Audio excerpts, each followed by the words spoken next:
I feel like we usually talk about love bombing in a very negative way in terms of a narcissistic person or just somebody who wants to take advantage of you coming and, just drowning you in love, but it's pretend love and then they switch up at some point. However, I don't want to focus on that today. Like, they got enough time. Let's focus on us. I want to talk about love bombing yourself. And today I want to explore it towards ourselves. Would love bombing myself work? Would me treating myself like I'm literally dropped out of heaven, like I'm a goddess, like I literally am the air I breathe? Would that work? Would that change anything? Booking, for example, a massage for yourself, getting yourself pampered, booking things for yourself, surprising yourself in different ways so that you feel showered in love, but like a lot of it at once, just like the snakes do, right? But you do it to yourself now. And let's see if it works, because I think that could be a genius idea. And I'm really curious to test and see if it could work. For example, like gifting myself things. Don't know if they have websites where you can like plan a gift in advance. If not, somebody needs to take that idea and create it, because that's gonna make a lot of money.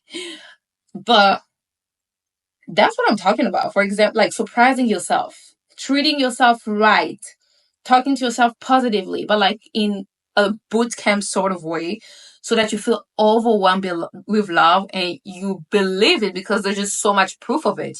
Would gaslighting ourselves work? Would manipulating ourselves work? If it works from the other person, would it work from ourselves? And if it doesn't work, what type of impact would that have in us? I feel like we need to really look at ourselves as a social study. We need to start looking at ourselves as a social case, not in a negative way, in a way that we need to get more curious about ourselves. We need to study ourselves. We need to know and test things that are good for us. We need to think about how to make things work for us. Honestly, I feel like we're not curious enough about ourselves. I feel like we take all that attention and put it in things that are entertaining, but they're not the most important. Those things are interesting, they're entertaining, it's fun, but they're not the most important when it comes to you, yourself, and you, right? So focus on what's important and really put that attention that you would put in celebrity gossip, that attention that you would put in people gossip or thinking about whoever. Take all of that and focus it on yourself and see what's going to happen. It's an experiment. Treat yourself as a subject of study. You're in a lab, you're the chemist, you're studying yourself. So check things out. You can't just wait for things to change. You can't just wait for your trauma to disappear. You can't just wait for your fears to disappear. At some point, you have to run an experiment and see how you can use negative things in a positive way. Gaslight yourself. Lie to yourself for a good thing. Why not? If it worked from Brian, it will work from you. And if it doesn't work, then it doesn't work and you go to another method, because there's a plethora. Is that how you say it? There's a plethora of methods of self-study. There's so many different ways you can learn your soul so that you put yourself in the best position. So don't waste time, gossiping. Don't waste time in victim mode. Don't waste time thinking, oh my God, look at me. I don't have this. I don't have this. You're wasting time while you could have been very far in your self-study. You could have had a PhD, a master and a PhD in yourself, which is the only way you're going to get set up, because to be aligned, you have to have self-knowledge. You have to understand yourself. You have to understand your own unique, and nobody's going to study it for you, because something about it, we have very unique print. Is that what you say? Print. I'm just going to say print or fingerprint. We have very unique signatures. We have very unique souls and vibrations. So we won't all function the same. Whatever you came here for is not what I came here for. All right. We may be similar in so many ways, but is always something that makes us unique. And I think once you get to that point, you got it. You know yourself, you know what you're here for, you know what works with you, what doesn't work with you. So now it aligns you to what you're supposed to do because you already have the compass in you.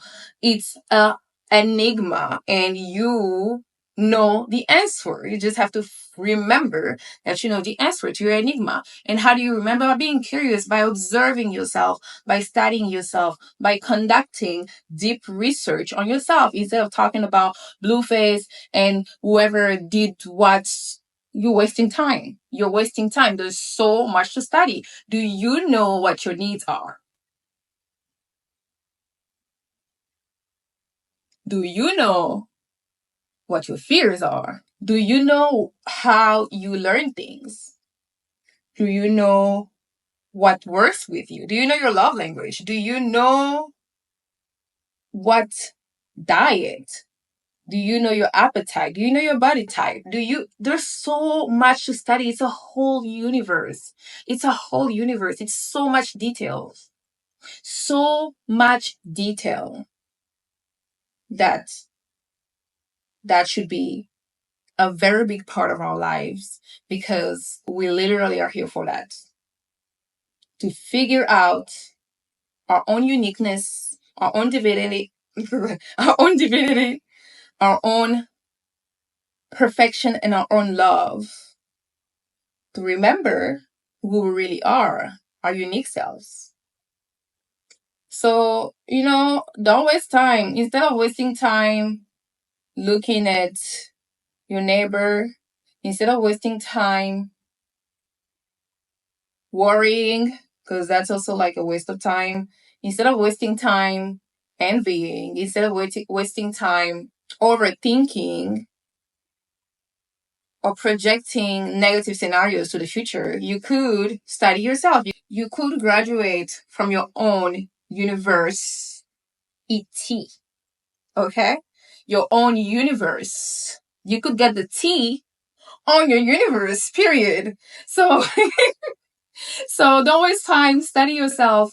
You can do it in so many different ways. There's small ways, there are bigger ways, there are academic ways, there are curious ways. A walk in nature can be a way to study yourself as long as your intention is in studying yourself. And to me, I feel like that's the best way to relate to other people. That's the best way to change the world. Because when you study yourself, you will know your shadows and you won't allow that shadow to rule your life or to take over you. So you will know where you stop, where the other person starts. You will understand that we are all one. Things will make more sense. It just will go back in place as long as you're aligned. And how do you get aligned? I think ultimately it's curiosity, which is ultimately love for yourself.